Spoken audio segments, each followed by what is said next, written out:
Hello বন্ধুরা, welcome to super cool refrigeration. আজকে আমরা দেখব অরিজিনাল মেশিনের R410 গ্যাস চার্জ করব, তার পুরো ফুল ভিডিও আপনাদেরকে দেখাবো আজকে। তো চলুন শুরু করা যাক। প্রথমে আমরা সেকশন লাইনের ভাগ খুলে নিলাম।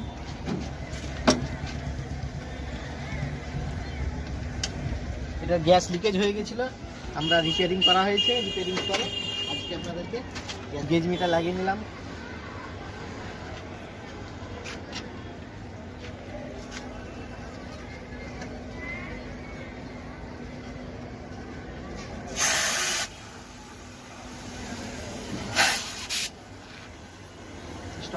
প্রেসার দিয়েছিলাম, প্রেসার একদম অ্যাকুরেট 300 প্রেসার দেওয়া হয়েছিল। 300তে একটু সামান্য কমেছে। আজকে 4 দিন হলো প্রেসার হোল্ড করা। আমরা গ্যাসটাকে এয়ার প্রেসার দিয়ে টেস্ট করা হয়েছিল। এয়ার প্রেসারটাকে আমরা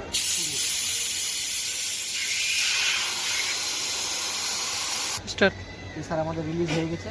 দেখতে পাচ্ছেন, আমরা ভ্যাকুমে লাগাবো।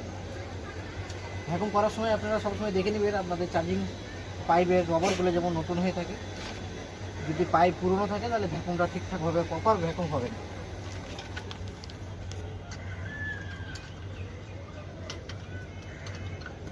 Vacuum pump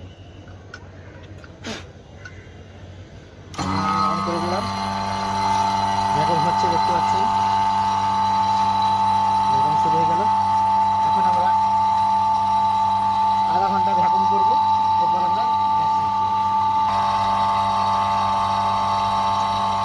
complete. দেখতে পাচ্ছেন, এবার আমরা কক বন্ধ করে দিলাম, ভ্যাকুম অফ করে দেবো। এবার কিছু সময় আমরা স্টে করবো, দেখবো যে প্রপার ভ্যাকুমটা হয়েছে কিনা।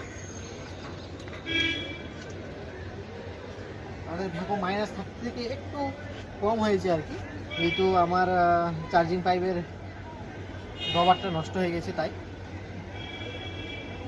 আমরা কিছুক্ষণ স্টে করে রাখবো, দেখবো যে ভ্যাকুমটা ঠিকঠাক হয়েছে কিনা। 10 মিনিট দেখলাম ভ্যাকুমটা ঠিকঠাক আছে। এবার আমরা গ্যাস চার্জ করব।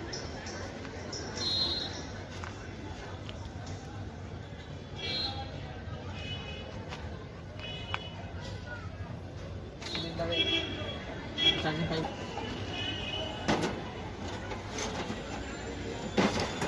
তিনটাকে অন করে দেব।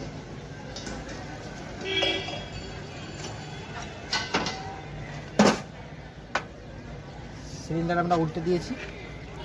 এখানে আমরা পাইপের এয়ারটাকে একটু ঢিল দিয়ে বার করে দেব।